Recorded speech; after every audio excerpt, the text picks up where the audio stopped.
আসসালামু আলাইকুম ওরহমতুল্লাহ। আল্লাহর সাথে মহাব্বত পয়দা করার অনেকগুলো পন্থা রয়েছে। তার মধ্যে থেকে বিশেষ কয়েকটি পন্থা নিয়ে আজকে আলোচনা করব। একটা হলো ইবাদত করার সময় এই ইবাদত দ্বারা আল্লাহর সাথে মহাব্বত পয়দা হবে, এই মনোভাব নিয়েই ইবাদত করতে হবে। আর একটা হলো আল্লাহর সাথে মহাব্বত পয়দা করতে হলে আল্লাহর কাছে দোয়া করা চাই। হাদিসে আমাদেরকে এই রূপ দোয়া শিক্ষা দেওয়া হয়েছে। রাসূল সাল্লাল্লাহু আলাইহি ওয়াসাল্লাম এই বলে দোয়া করতেন, আল্লাহুম্মা ইন্নী আসআলুকা হুব্বাক ওয়া হুব্বা মান ইউহিব্বুক ওয়া আমালাল্লাযী ইউবাল্লিগুনি হুব্বাক। اللهم اجعل حبك أحب إلي من نفسي وأهلي ومن الماء البادر। অর্থ, হে আল্লাহ, আমি তোমার কাছে আবেদন করি তোমার সাথে যেন আমার ভালোবাসা হয়ে যায়। যে আমলগুলো তুমি পছন্দ করো সেই আমলের সাথে যেন ভালোবাসা মহাব্বত পয়দা হয়ে যায়। হে আল্লাহ, তোমার ভালোবাসা আমার কাছে বেশি প্রিয় হয়ে যায়। আমার পরিবারের প্রতি আমার যে ভালোবাসা তার চেয়েও বেশি। ঠান্ডা পানির প্রতি আমার যে ভালোবাসা তার চেয়েও বেশি। এই ঠান্ডা পানির কথা কেন বলা হলো? আরবদের কাছে তখন ঠান্ডা পানির গুরুত্ব বেশি ছিল। এখন তো আমাদের কাছে ঠান্ডা পানির গুরুত্ব নাই। কারণ হলো ঘরে ঘরে ঠান্ডা পানির ব্যবস্থা আছে, ফ্রিজ আছে। যদি ঘরে ঘরে এরকম ব্যবস্থা না থাকতো, বরং লক্ষ কোটির ভিতরে একজনের কাছে একটা পাতিলে ঠান্ডা পানি থাকতো, তাহলে বুঝে আসতো ঠান্ডা পানির কি গুরুত্ব। আরবদের কাছে ঠান্ডা পানির গুরুত্ব আরো বেশি ছিল। তাই বলা হয়েছে, হে আল্লাহ, তোমার ভালোবাসা আমার কাছে যেন বেশি হয়ে যায়। প্রচন্ড গরমের মুহূর্তে ওই ঠান্ডা পানির প্রতি যে আকর্ষণ, যে ভালোবাসা, তার চেয়েও যেন তোমার প্রতি আমার ভালোবাসা বেশি হয়। উলামায়ে কেরাম বলেছেন, আল্লাহর সাথে মহাব্বত পয়দা করার আর একটা পন্থা হলো নির্জনে বসে আল্লাহর জিকির করতে হবে। আর মনে মনে এই চিন্তা করতে হবে যে আল্লাহ পাক আমাকে কত ভালোবেসেছেন, আল্লাহ পাক আমাকে কত কিছু দিয়েছেন, এই সুন্দর সুন্দর অঙ্গ প্রত্যঙ্গ দিয়েছেন, এর একটাও আমাকে নাও দিতে পারতেন। না দিলে তো আমি জোর করে আনতে পারতাম না। কত মানুষের অঙ্গ নেই, আল্লাহ পাক এই সব আমাকে দিয়েছেন। আল্লাহ পাক আমাকে কত ইহসান করেছেন, অনুগ্রহ করেছেন। যদি আল্লাহ পাক আমাকে না ভালোবাসতেন তাহলে এটা করতেন না। বোঝা গেল আল্লাহ পাক আমাকে ভালোবাসেন, তাই আমাকেও উচিত তাকে ভালোবাসা।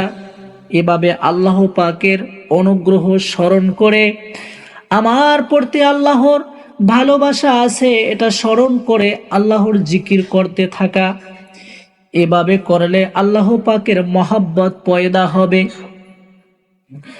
ইবাদতের সময় এই মনোভাব রাখতে হবে যে ইবাদত দ্বারা আল্লাহর সাথে মহাব্বত পয়দা হবে। ইবাদতের অন্য যত ফায়দা রয়েছে সেগুলোর নিয়ত রাখতে হবে। যেমন নামাজ সম্পর্কে বলা হয়েছে যে নামাজ দ্বারা মানুষের জীবন পরিশুদ্ধ হয়ে যায়। কোরআনুল কারীমে আল্লাহ পাক রব্বুল আলামিন বলেন, ইন্নাস সালাতা তানহা আনিল ফাহশাই ওয়াল মুনকার। অবশ্যই নামাজ মানুষকে অশ্লীল ও পাপ কাজ থেকে বিরত রাখে। আল্লাহ তাআলা অবশ্যই শব্দ যোগ করে বলেছেন, অবশ্যই নামাজ যে মানুষকে পাপ কাজ থেকে বিরত রাখে, অর্থাৎ নামাজ যে পাপ কাজ থেকে বিরত রাখতে পারে এর ভিতরে কোনো সন্দেহ অবকাশ নেই। নামাজের মধ্যে অবশ্যই এই ক্ষমতা আছে, অবশ্যই এমন প্রভাব আছে। সঠিকভাবে নামাজ পড়া হলে সেই নামাজ পাপ কাজ থেকে বিরত রাখবে। সেই নামাজ পাপ মুক্ত জীবন গড়ে তুলবে। আমাদের অনেকের মনে প্রশ্ন জাগে যে কত নামাজি মানুষ দেখা যায় নামাজও পড়ে যাচ্ছে, আবার পাপও করে, পাপ কাজও করে। তাহলে নামাজ তাকে পাপ কাজ থেকে বিরত রাখলো কই? এরকম প্রশ্ন আমাদের ভিতরে জাগে।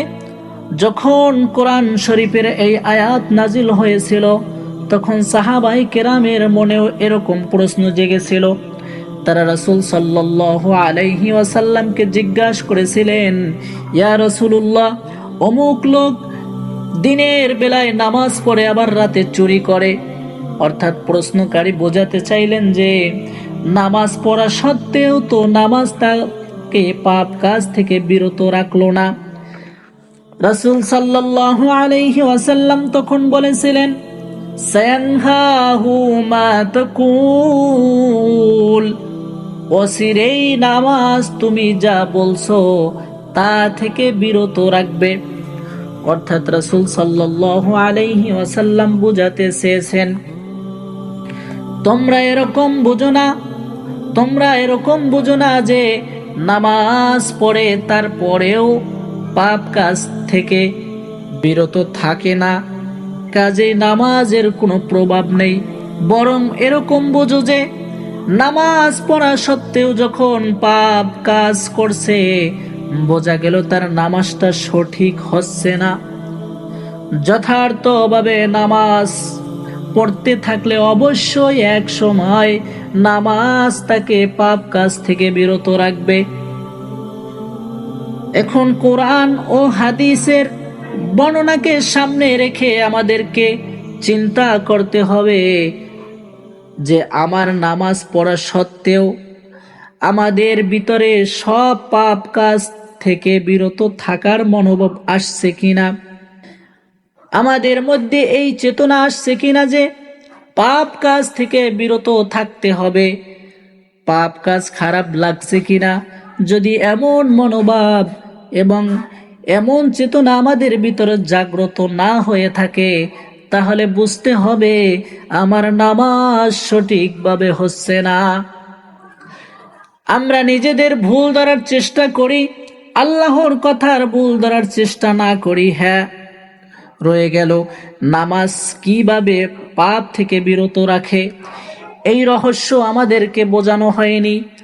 আল্লাহ বলেছেন, রাসূল সাল্লাল্লাহু আলাইহি ওয়াসাল্লাম বলেছেন, কাজে আমরা বিশ্বাস রাখবো যে নামাজের মধ্যে এই ক্ষমতা আছে, এই প্রভাব আল্লাহ পাক রেখে দিয়েছেন।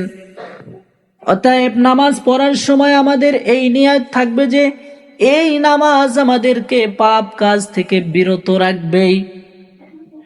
সবচেয়ে বড় কথা, নামাজ পড়ার সময় প্রধান মনোভাব থাকতে হবে, সেটা হলো ইখলাস। অর্থাৎ এই মনোভাব যে এই নামাজ দ্বারা আল্লাহ পাক রাজি খুশি হবেন। আমি অন্য কাউকে রাজি খুশি করার জন্য নয়, অন্য কাউকে খুশি করার জন্য নয়, অন্য কাউকে দেখানোর জন্য নয়, অন্য কারো কাছে ভালো হওয়ার জন্য নয়, অন্য কারোর থেকে সুনাম সুখ্যাতি লাভ করার জন্য নয়, বরং আমি নামাজ পড়ছি একমাত্র আল্লাহকে রাজি খুশি করার জন্য। আল্লাহকে রাজি খুশি করার জন্য ইবাদত করা, এটাই হলো ইখলাস। ইখলাস শাব্দিক অর্থ পিওর করা, খাঁটি করা, একান্ত করা, ইবাদতের নিয়ত খাঁটি করা। নিয়ত ফ্রেশ হতে হবে, নিয়তের মধ্যে কোনো ঝামেলা থাকতে পারবে না। নিয়ত হতে হবে একমাত্র আল্লাহকে রাজি খুশি করা। নামাজ না পড়লে কে কি বলবে, কিংবা নামাজ পড়লে কে কি বলবে, নিয়তের মধ্যে একটু জোট ঝামেলা থাকতে পারবে না। আমি নামাজ পড়ব শুধু একমাত্র আল্লাহকে রাজি খুশি করার জন্য। কেউ দেখুক বা না দেখুক, কেউ বলুক বা না বলুক, কে কি বলল আর না বলল, এসবের কোনো পরোয়া থাকবে না। এরই নাম হলো ইখলাস। কোরআনুল কারীমে সূরা বাইয়িনার ৫ নম্বর আয়াতের ভিতরে আল্লাহ পাক রব্বুল আলামিন বলেন, ওয়ামা উমিরু ইল্লা লিয়াবুদুল্লাহা মুখলিসিনা লাহুদ্দিন হুনাফা। মানুষকে একমাত্র ইখলাসের সাথে ইবাদত করার হুকুম দেওয়া হয়েছে। ইখলাস হলো আমলের রূহ বা প্রাণ। প্রাণ না থাকলে দেহ যেমন মূল্যহীন, দেহর কোনো দাম নেই, তদ্রূপ ইবাদতের ভিতরে ইখলাস না থাকলে সেই ইবাদতেরও কোনো দাম নাই। কিয়ামতের ময়দানে আল্লাহ পাক এমন কিছু বড় বড় ইবাদতকারীদেরকে ডাকবেন যাদের ভিতরে রিয়া ছিল, ইখলাস ছিল না। ইখলাসের বিপরীত অবস্থানের নাম হলো রিয়া। রিয়া শব্দের অর্থ হলো লোক দেখানো মনোভাব। মানুষকে দেখানোর জন্য, মানুষকে খুশি করার জন্য, মানুষ থেকে সুনাম অর্জন করার জন্য, মানুষ ভালো বলবে, এই সমস্ত নিয়াইতে ইবাদত করা হলো রিয়া। কিয়ামতের ময়দানে এরকম বড় বড় কিছু ইবাদতকারী যাদের ভিতরে রিয়া ছিল, আল্লাহ পাক তাদেরকে ডাকবেন। একজন বড় মুজাহিদ যে আল্লাহর রাস্তায় জিহাদ করে নিজের জীবন দিয়ে দিয়েছিল, তাকে ডাকা হবে। আল্লাহ পাক জিজ্ঞাসা করবেন যে, হে বান্দা, তুমি আমার জন্য কি করেছো? সে বলবে, হে আল্লাহ, আমি তোমার জন্য আমার জীবনটা পর্যন্ত বিসর্জন দিয়ে দিয়েছি। আল্লাহ পাক বলবেন, আমার জন্য নয়, বরং এই জন্য করেছো মানুষ তোমাকে বড় বাহাদুর বলবে, বড় যোদ্ধা, বড় মুজাহিদ বলবে। দুনিয়াতে তা বলা হয়ে গেছে। যে উদ্দেশ্যে তুমি এটা করেছিলে, দুনিয়ায় তা পেয়ে গেছো, অতএব এখন আমার কাছে আর কিছুই পাওয়ার নাই, যাও জাহান্নামে চলে যাও। একজন বড় দানশীলকে ডাকা হবে। আল্লাহ পাক জিজ্ঞাসা করবেন যে, বান্দা, আমার জন্য তুমি কি করেছিলে? সে বলবে, হে আল্লাহ, তোমার জন্য আমার রক্ত পানি করা অর্জন করা সম্পদ, আমার মাথার গাম পায়ে ফেলে অর্জন করা সম্পদ অকাতরে বিলিয়ে দিয়েছি। এত এত টাকা তোমার রাস্তায় দান করেছি। আল্লাহ পাক বলবেন, আমার জন্য করনি, বরং তুমি এজন্য করেছিলে যে দুনিয়ার মানুষ তোমাকে বড় দানশীল বলবে। দুনিয়াতে তা বলা হয়ে গেছে, যে উদ্দেশ্যে তুমি করেছিলে সে উদ্দেশ্য তুমি হাসিল করেছো। এখন আমার কাছে আর কিছু পাওয়ার নাই, যাও জাহান্নামে চলে যাও। এভাবে বড় বড় ইবাদতকারীকে ডেকে ডেকে তাদেরকে জাহান্নামের ফয়সালা শুনিয়ে দেওয়া হবে। তারা আমল অনেক করেছিল, কিন্তু একটা জিনিস ছিল না, সেটা হলো ইখলাস। তাই আল্লাহর কাছে তাদের আমলের কোনো মূল্য নাই, মূল্য থাকবে না।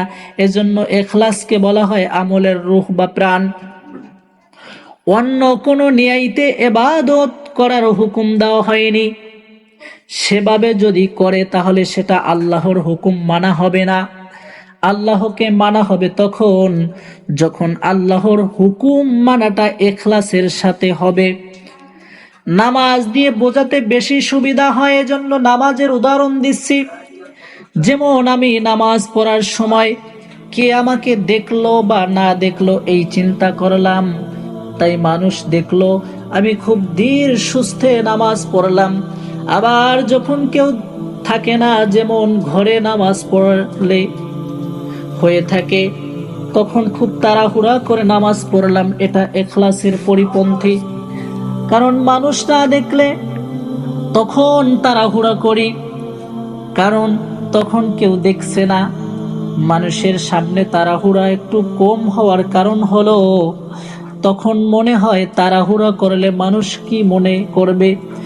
দেখা গেল আমার ইবাদত মানুষকে দেখানোর জন্য হলো, আর মানুষকে দেখানোর মনোভাব নিয়ে যে ইবাদত করা হয় সেটা হলো ইখলাসের সাথে ইবাদত হয় না, সেটা ইখলাসের সাথে সেই ইবাদত হয় না। উলামায়ে কেরাম বলেছেন, দুটো আমল করলে ধীরে ধীরে রিয়া দূর হয়ে যায়। একটা হলো আমল শুরু করার আগে নিয়ত করে নিতে হবে যে আমি এখন নামাজ পড়ব, কার জন্য পড়ব? একমাত্র আল্লাহকে রাজি খুশি করার জন্য পড়ব। অতএবকে দেখলো আর না দেখলো তাতে আমার কিছু আসে না যায় না। আর একটা হলো, আমল শুরু করার পর যদি মনে হয় যে মানুষ দেখছে অতএব সুন্দর করা দরকার, এই রূপ চিন্তা আসলে তখন মনকে বোঝাতে হবে মানুষকে খুশি করলে আমার কি ফায়দা, আমার তো কোনো লাভ নাই। আল্লাহর কাছে যখন আমার হিসাব দিতে হবে তখন মানুষের এই সুন্দর বলা দ্বারা আমার কোনো লাভ হবে না। আসল বিপদের সময় এই মানুষগুলো কেউ আমার কোনো কাজে আসবে না, কোনো উপকারে আসবে না। তখন একমাত্র আল্লাহ আমার সহায়। অতএব আল্লাহকে খুশি করার দ্বারাই লাভ, অন্য কাউকে খুশি করার দ্বারা কোনো লাভ নাই। এই দুটো পন্থা গ্রহণ করতে থাকলে ধীরে ধীরে মন থেকে রিয়ার চেতনা দূর হয়ে যাবে। আল্লাহ পাক আমাদেরকে সহি সমঝ দান করুন, সহি নিয়ায়ত এবং সহি মনোভাব নিয়ে ইবাদত করার তৌফিক দান করুন। আমিন। আখির দাওয়ানা আনিল হামদুলিল্লাহি রাব্বিল আলামিন।